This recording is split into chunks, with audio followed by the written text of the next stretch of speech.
नमस्कार, आप देख रहे हैं पीआरपी न्यूज। मैं हूं आपके साथ प्रेमाराम परियार। बावड़ी उपखंड के बिरे कस्बे में आज एक बड़ी और राहत भरी खबर सामने आई है। करीब 40 साल बाद बिरे जीएसएस पर बड़ा बदलाव हुआ है। लगभग 55 लाख रुपए की लागत से 3 नए 11 केवी फीडरों का शुभारंभ किया गया।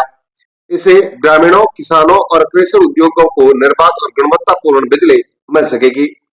गुरुवार को बिरई 3311 केवी जीएसएस में नए फीडरों का विधिवत शुभारंभ बावड़ी नायब तहसीलदार कृष्ण इनकिया, जोधपुर डिस्कॉम के सहायक अभियंता शिवराज सिंह यादव और बिरई प्रशासक मुन्ना राम सार ने पूजा अर्चना कर किया। इस मौके पर विद्युत विभाग के कनिष्ठ अभियंता प्रहलाद, सहायक विकास अधिकारी शंभुदयाल, ऑपरेटर मदन सिंह, राजू परियार, रामपाल ओसू, ठेकेदार हनुमान राम साकला सहित बड़ी संख्या में ग्रामीण मौजूद रहे। सहायक अभियंता शिवराज सिंह यादव ने बताया कि लंबे समय से ग्रामीण लो वोल्टेज बिजली के फ्रीक्वेंसी में उतार चढ़ाव और बार बार ट्रिपिंग की समस्याओं से परेशान थे। ग्रामीण सेवा शिविर में ये मुद्दा प्रमुखता से उठाया गया, जिसके बाद आरडीएस योजना के तहत लगभग 55 लाख रुपए की लागत से 3 नए फीडरों का निर्माण करवाया गया। अब गांव, कृषि क्षेत्र और कृषि जोन के लिए अलग अलग फीडर बना दिए गए हैं और इससे बिजली का लोड संतुलित रहेगा, ट्रिपिंग कम होगी और उपभोक्ताओं को स्तर वोल्टेज के साथ बेहतर बिजली आपूर्ति होगी। ग्रामीणों का कहना है कि पहले बिजली की फ्रीक्वेंसी और हाई वोल्टेज के कारण घरों और दुकानों में टीवी, फ्रिज, मोटर, पंखे, अन्य विद्युत उपकरण कई बार खराब हो जाते थे। नए फीडर शुरू होने के बाद ऐसी समस्याओं से काफी हद तक राहत मिलने की उम्मीद है। करीब 4 दशक बाद हुए इस बदलाव से बिरई और आसपास के ग्रामीण में खुशी का माहौल है। लोगों का कहना है कि अब बिजली व्यवस्था मजबूत होने से किसानों, व्यापारियों और कृषि उद्योगों को सीधा लाभ मिलेगा।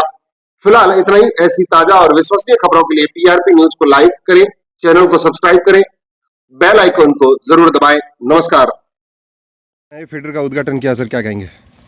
आज बिरई गांव के लिए हमने पहले बिरई गांव की सप्लाई के साथ में क्रेशर सेव की गांव में जो क्रेशर बेल्ट है वो भी फीडर साथ में जुड़ा हुआ था। इसलिए बार बार जो समस्याएं आती थी, क्रेशर में भी समस्याएं आती थी और गांव में भी ट्रिपिंग की समस्याएं आती थी। उसके लिए आरडीएस योजना के तहत हमने 3 फीडर अलग अलग बनाए हैं। 2 फीडर क्रेशर के हैं और 1 फीडर पूरा गांव का सेपरेट फीडर बनाया है, जो कि इंसुलेटेड रैबिट कंडक्टर में हमने खींचा है, जिससे बारिश में और आंधी में जो 11 केवी लाइन है उसमें फॉल्ट आने की समस्याएं नगण्य हो जाएंगी। इसके साथ ही इन तीनों फीडरों की अब तक हमने लगभग 55 लाख रुपए कॉस्टिंग आई है, अनुमानित लागत है।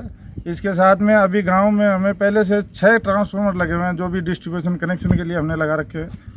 उसके साथ में हम उस एडिशनल 7 ट्रांसफार्मर और लगाने का कार्य चल रहा है। वो आगामी लगभग 15-20 दिन के अंदर कंप्लीट हो जाएगा।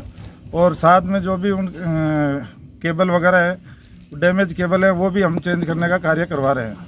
सर, विशेष तौर से इस गांव में एक तो फ्रीक्वेंसी अप डाउन की एक प्रॉब्लम रहती है सर, वोल्टेज कभी 200 कभी 300। वो समस्या ओवरलोड, जो डिस्ट्रीब्यूशन ट्रांसफार्मर लगे हुए हैं वो ओवरलोड है। उसी के लिए हमने, जो मैं कह रहा हूँ, पूरे गाँव के अंदर लगभग 500 के करीब कनेक्शन है, उनके लिए सिर्फ 6 ट्रांसफार्मर लगे हुए हैं अभी तक जी।